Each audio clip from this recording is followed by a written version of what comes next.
નમસ્કાર, આપ જોઈ રહ્યા છો સત્યનો સાગર ન્યૂઝ। સગીરા સાથે યુવકને રૂમ આપનાર વિજાપુરની હોટેલના મેનેજર સામે ગુનો નોંધાયો। સગીરાના આધાર કાર્ડ સહિતના ડોક્યુમેન્ટ ન મેળવી અન્ય યુવતીની ઓળખ કાર્ડ પર હોટલ રૂમ આપી હતી। વિજાપુરની રણાસણ આશ્રમ 4 રસ્તા પર આવેલી હોટલ રોયલ ગોલ્ડના મેનેજર સામે ગુનો નોંધાયો।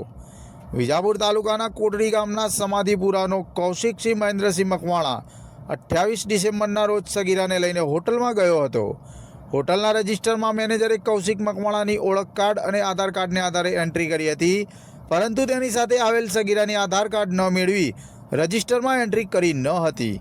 તેની જગ્યાએ અન્ય યુવતીના નામનું ઓળખ કાર્ડ લઈ તેના નામની એન્ટ્રી કરી હતી।